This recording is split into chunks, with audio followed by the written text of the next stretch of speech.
حضرت بابا فریدالدین گنج شکر رحمتاللہ تعالیٰ علیہ کی اماں کہتی ہیں جب میرا بیٹا پیدا ہونے والا تھا تو میں رب کی بارگاہ میں دعا کرتی تھی، اللہ اگر تو مجھے بیٹا دے تو اس طرح کا دینا بیٹا میرا ہو پر بندہ تیرا ہو، اے اللہ اگر بیٹا دینا تو اس طرح کا دینا میرے اللہ، اس طرح کی مجھے اولاد دینا کہ دودھ وہ میری چھاتی سے پیے پر شکر تیرا ادا کرے، اے اللہ اگر بیٹا دینا تو اس طرح کا دینا کہ قوت روٹی روزی وہ زمین پہ کھائے لیکن اسی زمین پر وہ تیرے دین کا سپاہی بھی بنے، وہ مجاہد فی سبیل اللہ بھی بنے۔ حضرت بابا صاحب کہتے ہیں مجھے شکر پسند تھی، اماں بڑے جتن کرتی ہے بیٹے کے لیے، بڑا کچھ کرتی ہے، وہ بیٹے روٹی ٹائم پہ کھانا بلا کر، کہتے ہیں مجھے شکر پسند تھی۔ میری اماں سردیوں کے ٹھنڈے موسم میں اٹھ کے میرے لیے پانی بھی گرم کرتی،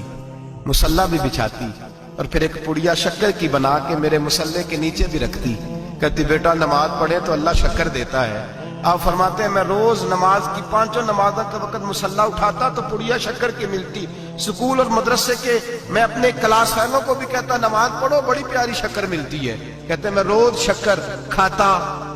ایک سویرے فجر کی نماز میں اماں نے وضو تو کرایا مصلی بھی بچھایا،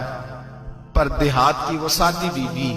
جس کا سارا کام بھی خلوص پہ مبنی تھا، جو آکسفورڈ سے پڑھی ہوئی تو نہیں تھی لیکن آداب ممتا اسے سارے آتے تھے، جو کسی یونیورسٹی کی سند یافتہ تو نہیں تھی لیکن بیٹے کے ساتھ کس طرح کا رویہ اختیار کرنا ہے یہ سارا اسے پتا تھا، کہتے ہیں سادی اماں نے سارے کام کیے لیکن شکر رکھنا بھول گئی۔ بابا صاحب کہتے ہیں میں نماز پڑھنے لگا تو ماں نے یہ بھی بتایا تھا کہ نمازی کے آگے سے نہیں گزرتے، نمازی کے آگے نہیں ہوتے۔ اب اماں کہتی ہے میں مجبور ہوں، درس بھی میں نے دیا ہے بھول گئی ہوں، اب شکر رکھنے جاؤں گی تو پردہ کھل جائے گا۔ ایک کونے میں لگ کے ماں روئی، بیٹے کی شفا کے لیے نہیں، بیٹے کی نوکری کے لیے نہیں،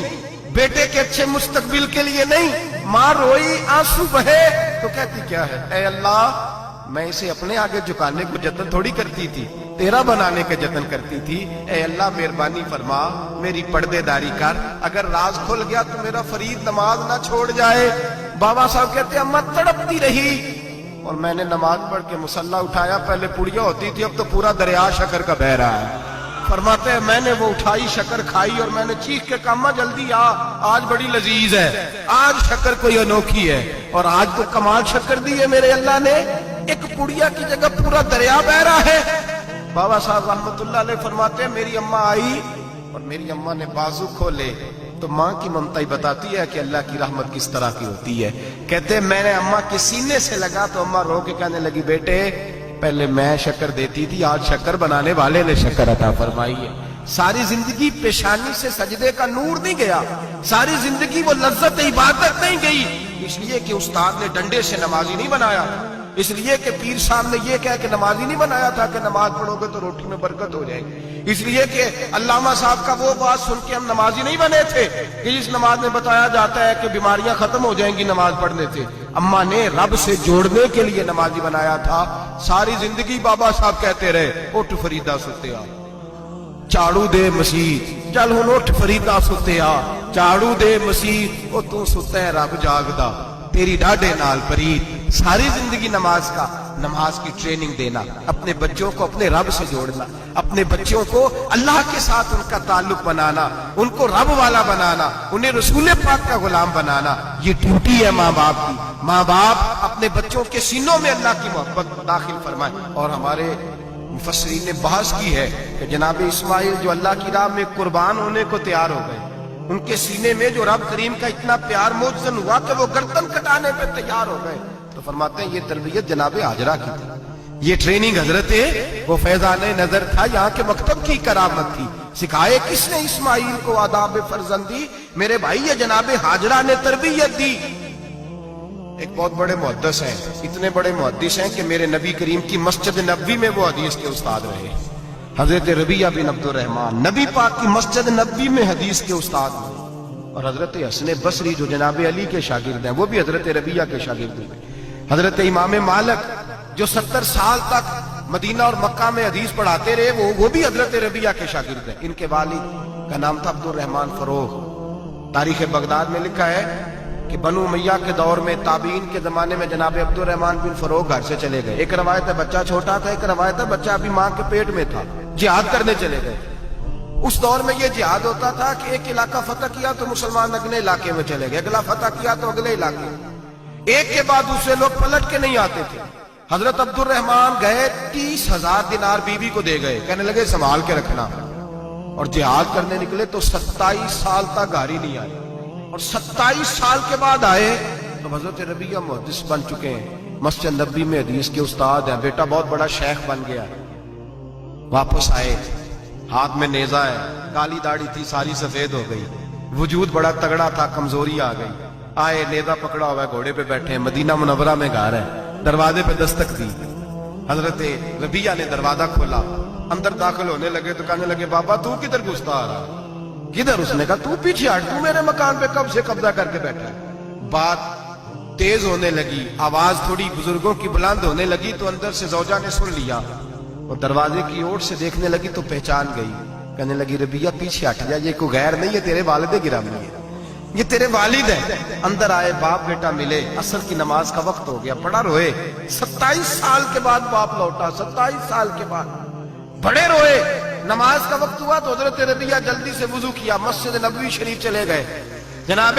عبد الرحمن فروغ نے بھی کھانا وانا کھانا تھا، کھانا کھانے بیٹھے تو حکم دیکھے شوہر کیا کرتا ہے، یہ نہیں پوچھا کہ 27 سال حال کیا رہا، پوچھنے لگے میں تجھے 30,000 دینار دے گیا تھا، وہ کدھر ہے؟ تو زوجہ کہنے لگی کھانا کھا لو، عصر کی نماز پڑھ کے آؤ، پھر بتاتی ہوں پیسے کہاں ہیں، آپ کی رقم بڑی اچھی جگہ پہ محفوظ ہے۔ کہتے میں نماز پڑھنے مسجد گیا، عصر کی نماز کے بعد میرے نبی پاک کے منبر پر ایک نوجوان بیٹھا ہے، گھر میں تو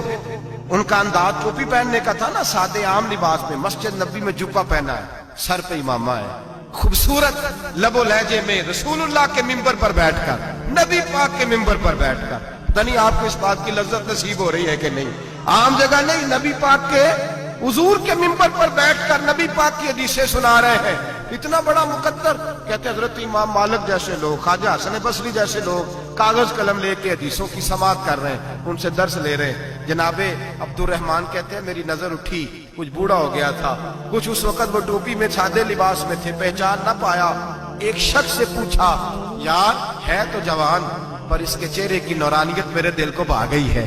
تو جوان پر اس کا حدیثیں بیان کرنے کا انداز میری طبیعت کو گھائل کر گیا ہے، یہ کون ہے جو نبی پاک کی مسجد میں بیٹھ کے حدیثیں بیان کر رہا ہے؟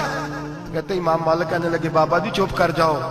ہمارے استاد کے بارے میں اونچے لب و لہجے میں بات نہ کرنا، دیکھتے نہیں کتنے کتنے لوگ بیٹھے ہوئے خاموشی سے۔ تو میں نے کہا مجھے بھی تو بتا دو نا ہے کون؟ تو کہنے لگے کوئی عبد الرحمن فروغ نام کے بزرگ ہیں، یہ ان کے بیٹے ہیں، ربیہ نام ہے۔ کہتے ہیں جب لفظ کہے تو میرے آنسو چھلک کے باہر آئے اور میں حضور کی مسجد میں گر گیا اور رونے لگا کہ یہاں اور میرے رسول پاک سید عالم صلی اللہ علیہ وسلم کے منبر پر اور میرا بیٹا۔ کہتے میں تڑپ کے گھر گیا اور گھر جا کے میں نے اپنی بیوی کو جب دیکھا تو میرے آنسو نکل گئے، میری بیوی سمجھ گئی کہ یہ میرے محدث بیٹے کو دیکھ آیا ہے۔ کہتے ہیں بیوی رو کے کہنے لگی میں نے آپ کے 30,000 دینار آپ کے بیٹے کو مصطفیٰ کریم کی حدیث کا استاد بنانے میں خرچ کر دیے،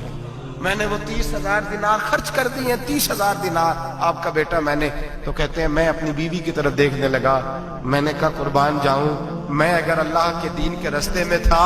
تو نے میرے ساتھ نیکی کی ہے، میرا بیٹا بھی دین کے رستے پہ لگا دیا۔ میرے بھائی اللہ سے جوڑا ان لوگوں نے اپنی اولادوں کو، رب کریم والا بنایا ان لوگوں